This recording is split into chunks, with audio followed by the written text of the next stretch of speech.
All right, what's up, you guys? This is HJ here, and welcome back to a follow-up review on the Asus ROG Ally. This is the original model, which I actually, funny story, bought it from a friend for 150. If you guys were here for the last video, I think I briefly mentioned that.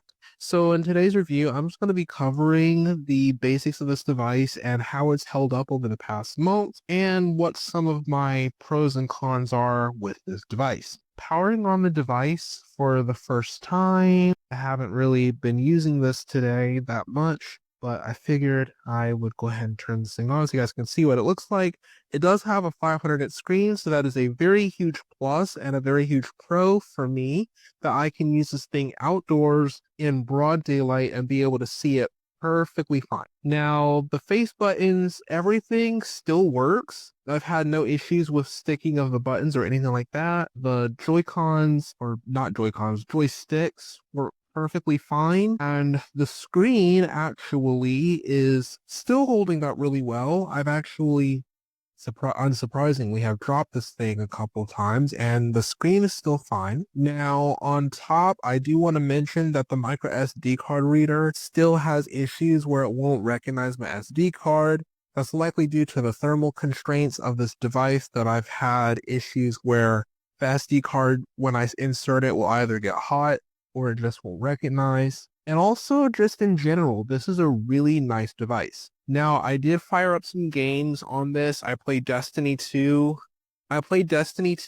And it ran buttery smooth. And keep in mind, I was getting like 90 to 100 FPS on performance mode when I did the playthrough yesterday. So that was actually pretty cool. And I enjoy having this because one of the reasons why you would get this is if you're somebody who travels a lot and doesn't want to lug a gaming laptop around, or if you're somebody who has an expensive device like a MacBook or an ARM-based Windows laptop that can't play games, and so for whatever reason, you guys get bored, you guys want to play a game, and rather than buy a separate device, like a separate laptop for gaming, you guys want to go the cheaper route and use this to supplement the gaming experience that you don't have on your other laptop. Then I could see getting this, and that's really what this device is for. Now, I do have a gaming laptop, but when I get my Surface Pro 7 tomorrow, which I will likely be doing a review on, I will actually be using this and that Surface side by side for a while just to see how it works. And also, the cool thing about having this is that it works really well. So if you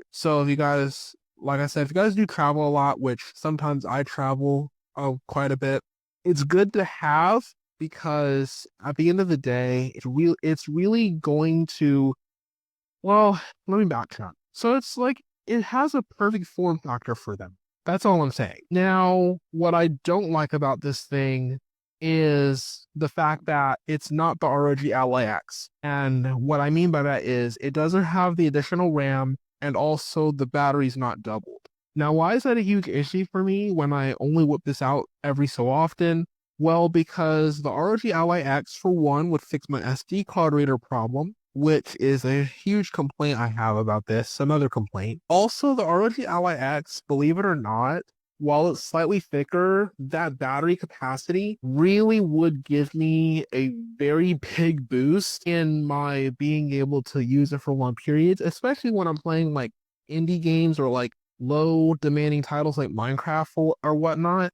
Because most of the time on our school's Wi-Fi, where I actually go to school at, we don't actually have like universities have, where the games are unblocked. And so most of the games that run like Minecraft and Stardew, those are like the main things we have access to. And then of course your Nintendo Switch games that are like local co-op, like Smash Bros, for example. But everything else is just blocked.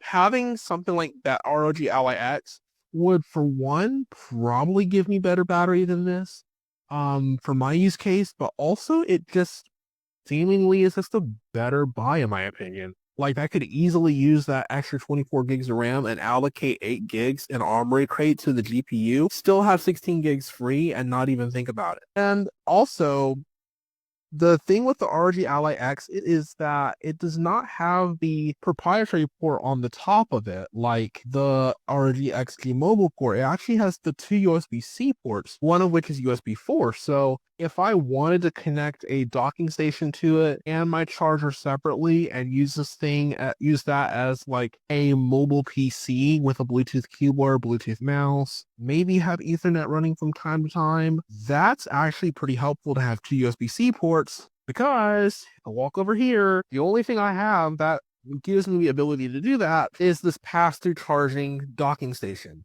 Now this is from, I believe it's from Syntech. My friend, when I bought this from him, he gave me the accessories and everything to go along with it and the original boxing and everything. This was one of them. And so with this docking station, I can like hook it up to have Bluetooth keyboard or mice, or just have just regular wired mice and peripherals in general, hook it up to a display, and then I have a gaming PC. Of course, I won't have the XD mobile port. That was kind of a waste of money, in my opinion. And that brings me to my kind of very, very hated fact about what they did with the ROG Ally and the ROG Ally X. And this doesn't apply to me because I didn't buy the XD mobile because I'm not crazy enough to spend $1,000 only to have to replace it with something later down the line that is not the same connector.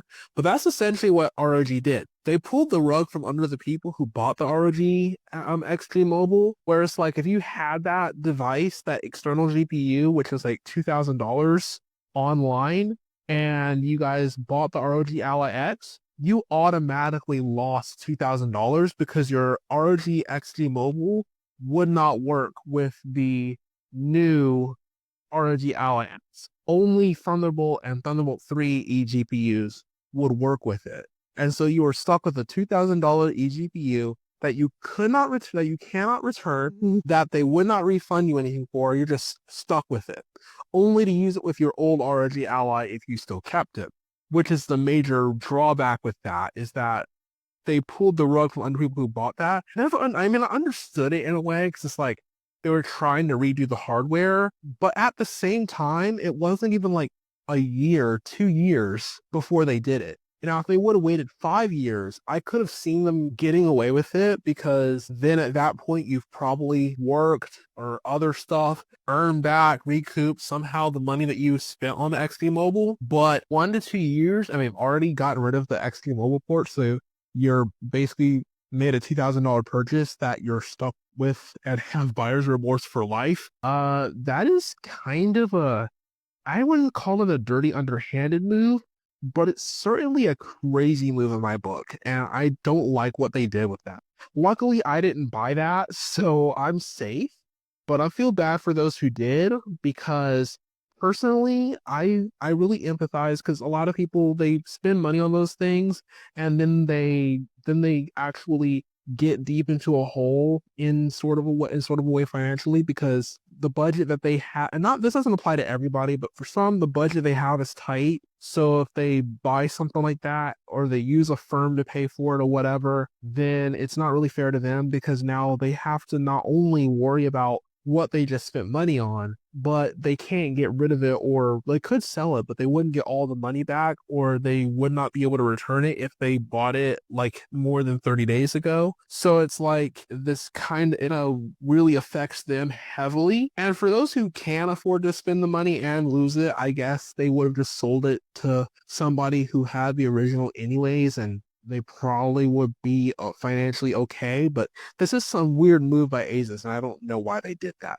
But that was just me addressing the elephant in the room because I really don't like that move.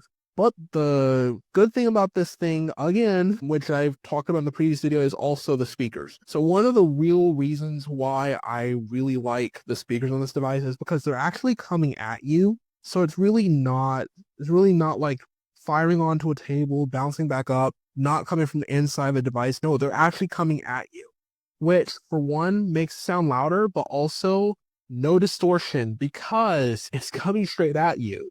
So it's like nothing gets lost in translation almost. It's really good implementation there. Now, the last thing I want to talk about here in this follow-up short review here is these macro buttons. These macro buttons, I hit them constantly and I'm tired of it. Like when I'm in Destiny 2, I'll hit the right one on the right particular. It'll tab me out of the game and I have to quickly tab back in a multiplayer match. Not too fond of that. The ROG Ally X fixes that. And I don't have an ROG Ally X. Please bear with me if you guys want a review on that, because that probably will not be, I won't be able to do that for quite some time. I just had to go into a hole for $1,200 for the Surface Pro 7 that I'm reviewing tomorrow, and I source all of these devices myself. So do me a favor, if you have not already, please subscribe and help me out with that by subscribing and liking the video, because every single device that I review, all of them, not I don't get a sponsorship, I don't get ad revenue, I don't get a dime. All of this stuff comes out of either my pocket or is being paid off through a firm through my parents' pockets. So it's not coming from, I'm not financially wealthy. Don't think that all the creators out there have a bunch of money, because not everybody does, and I'm one of those. So I source these all myself, and it's become very expensive. So doing that helps me really keep the reviews coming, but also means that well, my gaming episodes that I do, if I do get monetized, not only will I make ad revenue from the tech reviews to actually fund the channel more, but I'll also get ad revenue from the gaming episodes so that I can fund the channel more, which is really going to be helpful to me as a creator, and you support me so that I don't go bankrupt. Wow, that sounded way better in my head than it actually did in the script. That sounded way better in my head, but it's true. You support me so I don't go bankrupt, which gets a big thumbs up for me and the banks. But anyways, all that aside, all those jokes aside, thank you guys so much for watching my short review of the ROG Ally. 1 month later, and I promise you guys, I will get that Surface Pro 7 video up sometime this week or next week. It depends. Got a lot of work to do during the week, but if I ever get that review up, it will come up very soon. So I'm very happy about that. Again, like, comment, and subscribe. It really helps me recoup and fund this channel for what it is. So please do me a favor and smash the like button, and I'll catch you guys in the next video.